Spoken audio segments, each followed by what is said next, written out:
ओम नमो भगवती वासुदेवाय। प्रेम से बोले विष्णु भगवान की जय। आप सभी पर भगवान विष्णु कृपा सदैव बनी रहे। तो दोस्तों, आज हम आपको सुनाने जा रहे हैं वैशाख माह की कथा का अध्याय 8, जिसे आप ध्यान पूर्वक पूरा सुने। आगे की कथा सुनने के लिए आप लोगों का बहुत बहुत धन्यवाद। तो चलिए सुनते हैं आज की कथा। मुनि शर्मा ने कहा, तुम लोगों ने अज्ञानवश पाप किया, किंतु इसके लिए तुम्हारे हृदय में अनुताप है तथा तुम सब के सब सत्य बोल रहे हो। इस कारण तुम्हारे ऊपर अनुग्रह करना मेरा कर्तव्य है।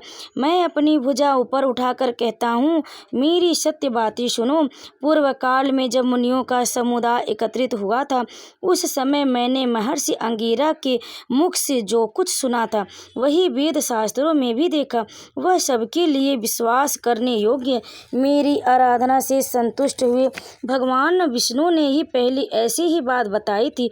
वह इस प्रकार है, भोजन से बढ़कर दूसरा कोई तृप्ति का साधन नहीं है, पिता से बढ़कर कोई गुरु नहीं है, ब्राह्मणों से उत्तम दूसरा कोई पात्र नहीं, तथा भगवान विष्णु से श्रेष्ठ दूसरा कोई देवता नहीं।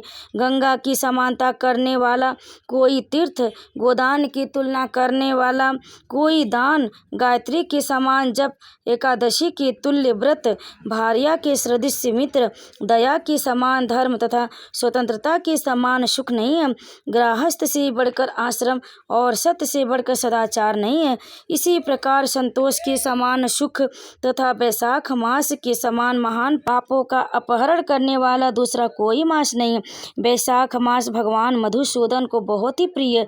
गंगा आदि तीर्थों में तो वैशाख स्नान का सुयोग अत्यंत दुर्लभ। उस समय गंगा, यमुना तथा नर्मदा की प्राप्ति कठिन होती। जो शुद्ध हृदय वाला मनुष्य भगवान के भजन में तत्पर हो, पूरे वैशाख भर प्रातः काल गंगा स्नान करता है, वह सब पापों से मुक्त होकर परम गति को प्राप्त होता है। इसलिए पुण्य के सारभूत इस वैशाख मास में तुम सभी पातकी मेरे साथ नर्मदा तट पर चलो और उसमें गोते लगाओ। नर्मदा के जल का मुनि लोग भी सेवन करते हैं।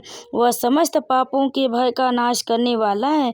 मुनि के यूं कहने पर वे सब पापी उनके साथ अद्भुत पुण्य प्रदान करने वाली नर्मदा की प्रशंसा करते हुए उसके तट पर गए। किनारे पहुंचकर ब्राह्मण श्रेष्ठ मुनि शर्मा का चित्त प्रसन्न हो गया।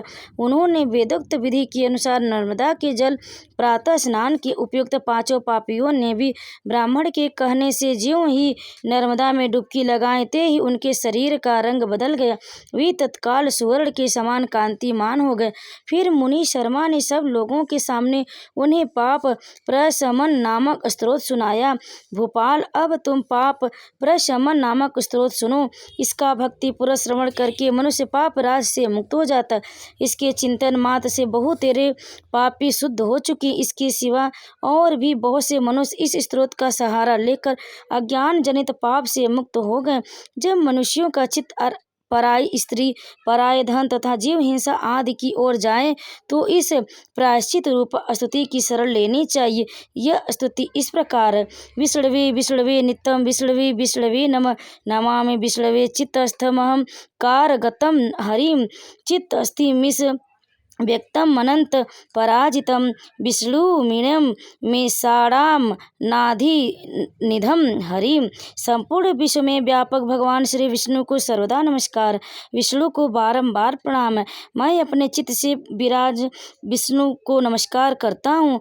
अपने अहंकार में व्याप्त श्री हरि को मस्तक झुकाता हूँ। श्री विष्णु चित्त में विराजमान ईश्वर, मन और इंद्रियों के शासक, अव्यक्त अनंत अपराजित, सबके द्वारा स्तवन कराने योग्य तथा आदि अंत से रहित ऐसे हरि को मैं नित्य निरंतर प्रणाम करता हूँ। जो विष्णु मेरे चित्त में विराजमान है, जो विष्णु मेरी बुद्धि में स्थित है, जो विष्णु मेरे अहंकार में व्याप्त तथा जो विष्णु सदा मेरे स्वरूप में स्थित है, वे ही कर्ता होकर सब कुछ करते।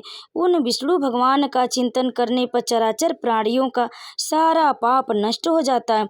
जो ध्यान करने और स्वप्न में दीप जाने पर भी पापियों के पाप हर कर लेते हैं तथा चरणों में पड़ी हुई शरणागत भक्त जिन्हें अत्यंत प्रिय है वह वामन रूपधारी भगवान श्री विष्णु को नमस्कार करता हूँ, जो अजन्मा, अक्षर और अविनाशी हैं तथा इस अवलंब शून्य संसार में हाथ का सहारा देने वाले हैं। स्तोत्रों द्वारा जिनकी स्तुति की जाती है उन सनातन श्री विष्णु को मैं प्रणाम करता हूँ। हे सर्वेश्वर, हे ईश्वर, हे व्यापक परमात्मन, हे अधोधक्ष, हे इंद्रियों का शासन करने वाले अंतर्यामी ऋषिकेश, आपको बारंबार नमस्कार है। हे नरसिंह, हे अनंत, हे गोविंद, हे भूत भावन, हे केशव, हे जनार्दन, मेरे दुर्वचन, दुष्कर्म और दुष्चिंतन को शीघ्र नष्ट कीजिए। महाभाव, मेरी प्रार्थना सुनिए। अपने चित्त के वश में होकर मैंने जो कुछ बुरा चिंतन किया उसको शांत कीजिए। ब्राह्मणों का हित करने वाले देवता गोविंद, परमार्थ में तत्पर रहने जगन्नाथ, जगत को धारण करने वाले अच्युत, मेरे पापों का नाश कीजिए। मैंने पूर्वाह्न, सायं का, मध्याह्न तथा रात्रि के समय शरीर, मन और वाणी के द्वारा जानकर या अनजाने में जो कुछ पाप किया हो वह सब ऋषिकेश, पुंडरीकाक्ष और माधव इन 3 नामों के उच्चारण से नष्ट हो जाए। ऋषिकेश, आपके नामोच्चारण से मेरा शारीरिक पाप नष्ट हो जाए। पुंडरीकाक्ष, आपके स्मरण से मेरा मानस पाप शांत हो जाए तथा माधव, आपके नाम कीर्तन से मेरे वाचिक पाप का नाश हो जाए। मैं खाते पीते, खड़े होते, सोते, जागते तथा ठहरते समय मन, वाणी और शरीर से स्वार्थ या धन के लिए जो कुत्सित योनियों और नरकों की प्राप्ति कराने वाला महान सा थोड़ा पाप किया है वह भी भगवान वासुदेव का नामोच्चारण करने से नष्ट हो जाए। जिसे परब्रह्म, परम धाम और परम पवित्र कहते हैं वह तत्व भगवान विष्णु ही है। इन श्री विष्णु भगवान का कीर्तन करने से मेरे जो भी पाप हों वे नष्ट हो जाए। जो गंध और स्पर्श से रहित है, ज्ञानी पुरुष जिसे पाकर पुनः इस संसार में नहीं लौटते वह श्री विष्णु का ही परम पद है, वह सब मुझे पूर्ण रूप से प्राप्त हो जाए। यह पाप प्रशमन नामक स्त्रोत जो मनुष्य इसे पढ़ता है और सुनता है वह शरीर, मन और वाणी द्वारा किए हुए पापों से मुक्त हो जाता है। इतना ही नहीं, वह पाप ग्रह आदि के भय से भी मुक्त होकर विष्णु की परम पद को प्राप्त होता है। यह स्त्रोत सब पापों का नाशक तथा पाप राशि का प्रायश्चित। इसके लिए श्रेष्ठ मनुष्यों को पूर्ण प्रयत्न करके इस स्त्रोत का पाठ करना चाहिए। राजन, इस स्त्रोत की श्रवण मात्र से पूर्व जन्म तथा इस जन्म के किए हुए पाप भी तत्काल नष्ट हो जाते। यह स्त्रोत पाप रूपी वृक्ष के लिए कुठार और पापमय ईंधन के लिए दावानल है। पाप राशि रूपी अंधकार समूह का नाश करने के लिए यह स्त्रोत सूर्य के समान। मैंने संपूर्ण जगत पर अनुग्रह करने के लिए इसे तुम्हारे सामने प्रकाशित किया। इसके पुण्य में महात्म्य का वर्णन करने में स्वयं श्री हरि भी समर्थ नहीं है। ओम नमो भगवती वासुदेवाय। आप सभी पर भगवान विष्णु कृपा सदैव बनी रहे।